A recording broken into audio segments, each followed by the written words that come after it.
யூடியூபருடைய ஒரு biggest nightmare என்ன அப்படின்னு சொல்லி பார்த்தீங்கன்னா, அவங்களுடைய வீடியோஸ்க்கு காப்பிரைட் கிளைமோ காப்பிரைட் ஸ்ட்ரைக்கோ வந்துடக்கூடாதுன்றது தான். ஏன் அப்படின்னா, ஒரு 3 காப்பிரைட் ஸ்ட்ரைக் ஒரு சேனலுக்கு வந்துருச்சு அப்படின்னா அவங்களுடைய சேனல் டெர்மினேட் ஆக வாய்ப்பு இருக்குது. என்னுடைய சேனலில் வந்து இப்போது ஒரு வீடியோஸ்க்கு வந்து காப்பிரைட் கிளைம் வந்திருக்கு. அதை எப்படி ரிசால்வ் பண்ணுறேன் அப்படின்றத இந்த வீடியோவில் நீங்கள் பார்க்கலாம். வீடியோக்குள்ளே போகிறதுக்கு முன்னாடி நம்ம சேனலை சப்ஸ்கிரைப் பண்ணாதவங்க சப்ஸ்கிரைப் பண்ணுங்கள்.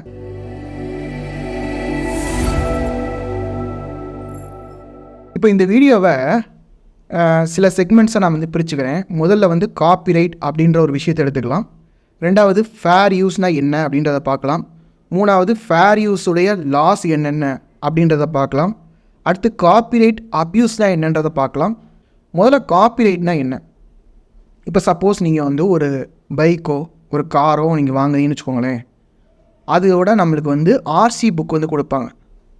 அந்த ஆர்சி புக் வந்து எதற்காக? அந்த பைக்கோட அந்த பர்டிகுலர் காரோடைய ஓனர் நாம தான் அப்படின்றதுக்கான ஒரு ப்ரூஃப். இப்போ இதெல்லாம் வந்து ஒரு ஃபிசிக்கல் ஐட்டம். இப்போ இந்த ஃபிசிக்கல் ஐட்டத்துக்கெலாம் நம்ம வந்து ஏதோ ஒரு சான்றிதழோ, ஒரு வீடாக இருந்தால் ஒரு பத்திரமோ, ஒரு ரிஜிஸ்ட்ரேஷன் சர்டிஃபிகேட்டோ, ஏதோ ஒரு காப்பி நம்ம வச்சுருக்கோம். ஒரு பொருள் வாங்கினோம்னா ஒரு பில் வச்சுருக்கோம் இல்லையா, இந்த பொருள் இவங்க தான் வாங்கினாங்கன்னு. அது மாதிரி இந்த creative items, creative work, intellectual property, இது எல்லாத்துக்குமே காப்பி ரைட்ஸ் அப்படின்னு ஒன்று இருக்குது. இப்போ இந்த க்ரியேட்டிவ் ஒர்க்கில் என்னென்ன இருக்குது அப்படின்னு சொல்லி பார்த்தீங்கன்னா, ஒரு ஃபோட்டோஸாக இருக்கலாம். ஒரு ஃபோட்டோகிராஃபர் அவருடைய ஃபோட்டோஸ் எடுத்து ஃபேஸ்புக்கில் அப்லோட் பண்ணுறாருன்னு வச்சுக்கோங்களேன். அதை ஒரு ஆள் காப்பி பண்ணி அவர் அந்த ப்ராடக்டை வந்து செல் பண்ணுறாருன்னு வச்சுக்கோங்களேன். அந்த ஃபோட்டோஸை செல் பண்ணுறாரு, இல்லை அதை வந்து ஃப்ரேம் பண்ணி விற்கிறாரு அப்படின்னா அப்போ அந்த ஓனருக்கு பாதிக்கும் இல்லையா? அப்போ அவரை ப்ரொடக்ட் பண்ணுறதுக்காக காப்பிரைட்டுன்னு ஒன்று இருக்குது. அடுத்து வந்து மியூசிக் வந்து ஒரு சாங் கம்போசர் வந்து அவருடைய ஆடியோவை, அவருடைய சாங்கை யூடியூப்பில் அப்லோட் பண்ணுறாரு. அவருடைய சாங் யார் காப்பி பண்ணக்கூடாதுன்றதுக்காக ஒரு காப்பிரைட்டுன்றது இருக்குது. அதே மாதிரி மூவிஸ், வீடியோஸ், ஏன் புக்ஸு கூட இருக்குது. ஒருத்தவர் வந்து ஒரு புக் எழுதுகிறாரு. அந்த புக்கை வந்து பப்ளிஷர்கிட்ட கொடுத்து அவர் வந்து விற்றுட்ருக்காரு. அந்த புக்கை ஒருத்தவர் அவருடைய பேரை மாற்றி அல்லது வேறு ஒரு லேபிளில் போட்டு வேறு ஒரு டைட்டில் போட்டு அவர் விற்றாருன்னா, ஒரு வெப்சைட் கூட, இப்போ நீங்கள் ஒரு வெப்சைட் வச்சுருக்கீங்க, அதே மாதிரி இன்னொருத்தவர் வெப்சைட் ஓப்பன் பண்ணிட்டாருன்னா அப்போ அங்கே வந்து ஒரு காப்பிரைட் அப்படின்றது ஒன்று வரும். இப்போ உங்களுக்கு காப்பிரைட்ஸ்லாம் என்னன்றது தெளிவாக புரிஞ்சிருச்சு. ரெண்டாவது என்ன அப்படின்னா, யூடியூப்பை பொறுத்த வரைக்கும் இந்த மாதிரி காப்பிரைட்டட் மெட்டீரியலை நீங்கள் யூஸ் பண்ணீங்க அப்படின்னா உங்களுக்கு அந்த பர்டிகுலர் ஓனர் இருக்கார் இல்லையா, அந்த காப்பிரைட்ஸ் வச்சுருக்க ஓனர், அவர் காப்பிரைட் கிளைம் கொடுக்கலாம். காப்பிரைட் கிளைம் எப்படி கொடுக்கலான்னா, அவர் வந்து உங்களுடைய வீடியோஸில் நீங்கள் வருமானம் ஏர்ன் பண்ணிகிட்டு இருப்பீங்க இல்லையா, அந்த வருமானத்தை அவர் எடுத்துக்க முடியும். அந்த யூடியூப்பில் அப்ளை பண்ணுறதுக்கான வாய்ப்பு அவருக்கு உண்டு. புக் ரிவ்யூன்னு சொல்லிட்டு ஒரு புக்கையே படிச்சிடுறீங்க, இல்லை புக்கை வாசித்து அப்படியே ஆடியோவாக பண்ணி போட்டுடுறீங்க, இல்லை அவரோட எடுத்த ஃபோட்டோஸ் எடுத்து நீங்கள் ஃபோட்டோஸை போட்டுக்கிட்டீங்க, இல்லை அவருடைய சாங் எடுத்து நீங்கள் உங்களுடைய வீடியோஸில் போட்டுட்டீங்க. இப்படி எதை பண்ணாலும் அவர் அதற்கான காப்பிரைட்ஸை வாங்குவார். நீங்கள் என்ன ஏர்ன் பண்ணுறீங்களோ அதை அவர் கிளைம் பண்ணுவார். இது ஒரு ஆப்ஷன் இருக்குது. ரெண்டாவது ஆப்ஷன் என்னென்னா, இவர் வந்து என்னுடைய மெட்டீரியல் யூஸ் பண்ணுறாரு அப்படின்னு ஸ்ட்ரைக் கொடுக்கலாம். இப்போ யூடியூப்பை பொறுத்த வரைக்கும் ஒரு 3 ஸ்ட்ரைக் உங்களுக்கு வந்துச்சுன்னு வச்சுக்கோங்களேன், உங்கள் சேனல் வந்து காலி. அடுத்து என்ன அப்படின்னா, ஃபேர் யூஸ் அப்படின்னு சொல்கிறாங்க. இப்போது இங்கே தான் வந்து பிரச்சனை வருது. நிறையா பேர் ஒரு விஷயத்தை மறுபடியும் சொல்கிறதுனால அந்த ஒரு விஷயம் உண்மையாக ஆகிறாது. இங்கே யூடியூப் கம்யூனிட்டியில் வந்து ஃபேர் யூஸை பற்றின தப்பான ஒரு அபிப்பிராயம் இருக்குது. முதல்ல ஃபேர் யூஸுக்கும் யூடியூபுக்குமே சம்மந்தம் கிடையாது. யூடியூப் என்ன அட்வைஸ் பண்ணுது அப்படின்னா, நீங்கள் மற்றவங்களுடைய கண்டென்ட்டை உங்களுடைய சேனலில் போடாதீங்க அப்படின்றதான் அட்வைஸ் பண்ணுது. இல்லை உங்கள்கிட்ட வந்து இந்த ஓனர்கிட்ட வந்து பெர்மிஷன் வாங்கி ரைட்ஸ் வாங்கி வச்சுருக்கீங்களா, அப்போ நீங்கள் உங்கள் சேனலில் வந்து போட்டுக்கோங்க. ஒரு நெட்ஃப்ளிக்ஸ்னு ஒரு கம்பெனி இருக்குது, விஜய் டிவின்னு ஒரு கம்பெனி இருக்குதுன்னு வச்சுக்கோங்களேன். ஒரு ப்ரொடியூசர் வந்து ஒரு படம் எடுக்கிறாரு. அந்த படத்தை நெட்ஃப்ளிக்ஸுக்கும் ரைட்ஸ் கொடுத்துருக்காரு, விஜய் டிவிக்கும் ரைட்ஸ் கொடுத்துருக்காருன்னா 2 பேருமே அட் அ டைம் போடலாம். அப்போது நெட்ஃப்ளிக்ஸ் வந்து சப்போஸ் விஜய் டிவிகிட்ட க்ளைம் பண்ணுறாங்கன்னு வச்சுக்கோங்களேன், விஜய் டிவி வந்து சொல்லும், என்கிட்ட வந்து ரைட்ஸ் இருக்குது, என்கிட்ட க்ளைம் பண்ணாத, இந்த ரெவன்யூ எனக்கு தான் சொந்தம் அப்படின்னு சொல்லி அவங்க வந்து அதில் பேசிக்குவாங்க. இப்போ நீங்கள் வந்து யாரோட கண்டென்ட்டோ நீங்கள் எடுத்து போடுறீங்க, உங்கள்கிட்ட ரைட்ஸ் இல்லாத பட்சத்தில் நீங்கள் எடுத்து போட்டிங்கன்னா உங்களுக்கு ப்ராப்ளம் தான். இப்போ ஃபேர் யூஸ்னால் என்ன அப்படின்னு நான் நல்லா புரிஞ்சுக்கோங்க. இந்த ஃபேர் யூஸ்ன்றது கண்ட்ரிக்கு கண்ட்ரி மாறுது. அப்போது நம்ம லா என்னன்றதை நீங்கள் தெளிவாக படிக்கணும். ஃபேர் யூஸில் எந்த அளவுக்கு அலௌடு. நிறைய பேர் என்ன நினைக்கிறாங்கன்னா, நான் வந்து ஒரு ஒர்க்கில் வந்து ஒரு 30 செகண்ட்ஸ் இல்லை ஒரு கம்மியான போர்ஷன்ஸ் நான் வந்து எடுத்து பயன்படுத்திக்கிறேன். முதல்ல கம்மியான போர்ஷன்ஸ் எடுத்து பயன்படுத்துகிறது தான் ஃபேர் யூஸா, அதுதான் லாவில் இருக்கா நீங்கள் படிச்சிங்களா? ஆனால் இந்தியாவை பொறுத்த வரைக்கும் எந்த இது வந்து ஃபேர் யூஸ் அப்படின்ற ஒரு க்ரைட்டீரியான்றது நீங்கள் அந்த லாவை எடுத்து படித்தா தான் தெரியும். சில பேர் நினைக்கிறாங்கன்னா, வீடியோவுக்கு முன்னால் காப்பிரைட் டிஸ்க்ளைமர் போட்டுட்டோம் அப்படின்னா நம்ம வந்து காப்பிரைட் லாவில் வந்து தப்பிச்சிட்டோம். அல்லது வீடியோடைய டிஸ்கிரிப்ஷனில் we don't infringe other rights, all rights corresponding to the respective owner அப்படின்னு ஏதோ ஒரு விஷயங்களை எழுதிட்டோம்னா நம்ம தப்பிச்சிட்டோம் அப்படின்னு நினைக்கிறாங்க. ஃபேர் யூஸ்ன்றது நம்மளுடைய லாவில் இந்த அளவுக்கு தான் காப்பி பண்ணலாம் அப்படின்றது இருக்கா? சில பேர் நினைக்கிறாங்கன்னா ஃபேர் யூஸ்ன்றது ஒரு 30 செகண்ட்ஸ் 40 செகண்ட்ஸ் நான் யூஸ் பண்ணிக்கலாம். அதுவும் அந்த ஒரிஜினல் ஒர்க் இருக்குது பார்த்தீங்களா, அந்த ஒரிஜினல் ஒர்க்கை வந்து டீக்ரேட் பண்ணாமல் இருந்தால் ஓகே.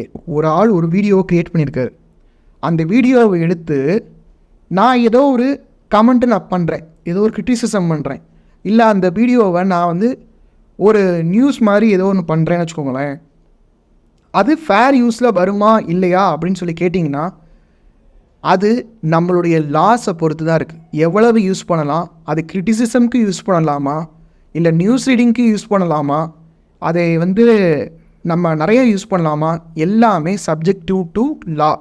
இதற்கும் யூடியூபுக்கும் சம்மந்தம் கிடையாது.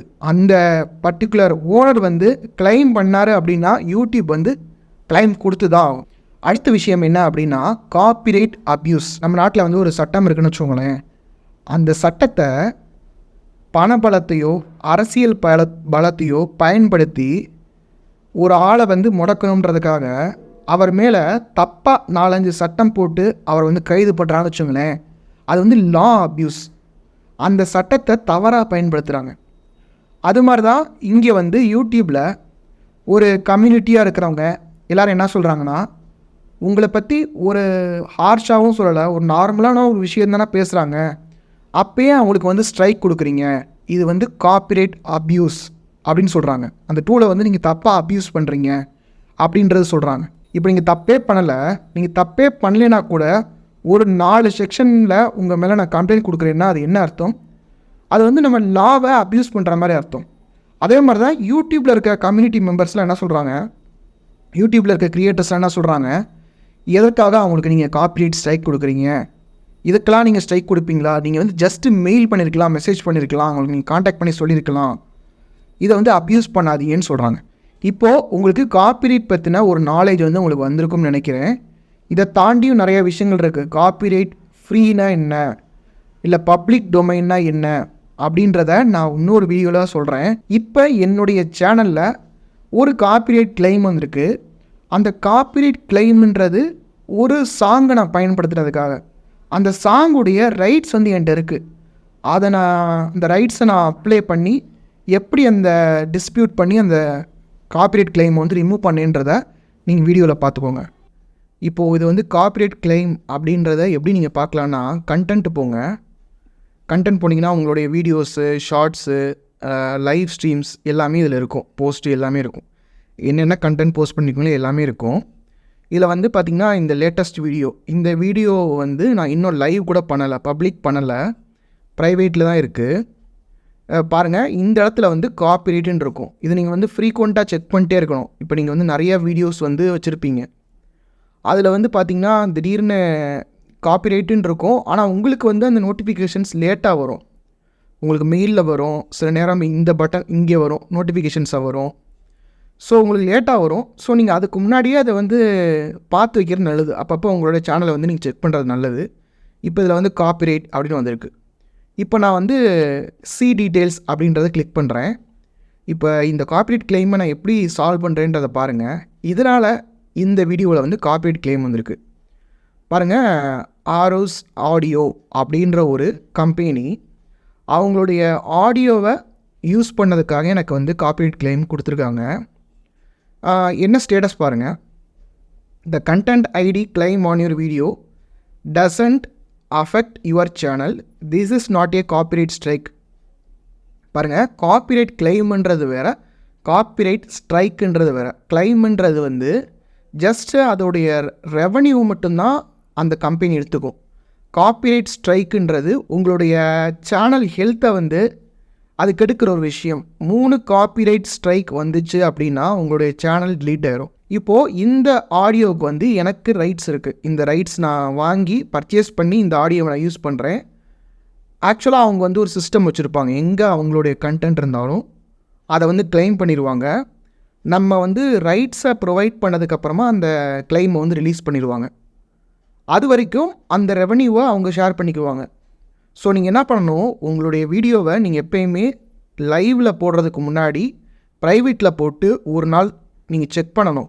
இந்த வீடியோவில் வந்து எதுவும் காப்பிரைட் கிளைம் வந்திருக்கா அப்படின்னு பார்த்து அது எல்லாம் ரிலீஸ் ஆனதுக்கப்புறமா நீங்கள் பப்ளிக் பண்ணுங்கள். செலக்ட் ஆக்ஷன் கொடுங்க.